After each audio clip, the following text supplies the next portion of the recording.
Мен Мамбеткулов Бектен Жакшыбекович 203 номердеги маршруттун каттуусунда водитель болуп иштедим.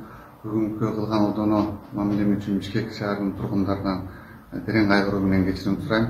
Жана ошондой эле карындашыма кылып койгон ачуума алдырып кылып койгон кылыктарым үчүн терең кайгыруу менен кечирим сурайм. Мындан ары мындай иштер болбосуна кепилдик берип, кыргыз элимден, кыргыз эли журтунан, Бишкектин тургундарынан кечирим сурайм. Кечирип коюңуздар мени. Бүгүн 30 сентябрда Бишкек шаарында номер 203 маршруттук таксинин айдоочусу эне баланы коляскасы менен кече автобуска салбай, күч колдонуп чыгарып салган. Аталган айдоочу иштен алынып, айып салынды.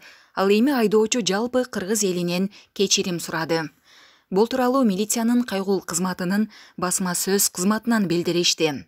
Бул видео чыгар замат Бишкек шаардык ички иштер башкы башкармалыгы боюнча милициянын кайгул кызматынын техникалык көзөмөлдөө бөлүмү ыкчам издөө иш-аракеттерин жүргүзүп, Арча Бешик Тордой каттамындагы номер 203 маршруттук таксинин айдоочусун аныкташкан. Айдоочу 1984 жылы туулган Бектен Мамбеткулов экендиги аныкталып, ал төмөндөгү түшүндүрмөнү берген. 1 жыл мурунда ушундай окуя болуп, анын кесепетинен кичи автобустун ичиндеги адамдар жабыркап, алардын чыгымын төлөгөм.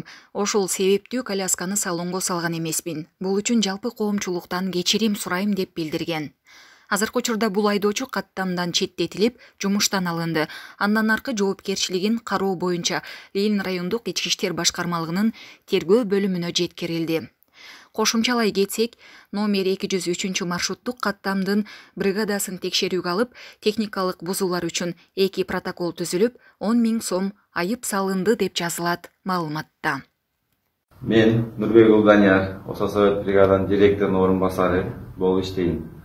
Бүгүнкү 203 болгон маршруттун каттамынын видеосун көрүп, бул биздин водителибиз жүргүнчүлөргө болгон маданиятын туура эмес көрсөткөндүгүнө чечим чыгарып, водитель жумуштан айдоого муктаж болдук. Бүгүндөн баштап водительдерге жүргүнчүлөрдү ташуунун маданиятын үйрөтүп, тазалыкты көрсөтүп, алдын ала дайыр иш чаралары жүргүзүлүп жатат.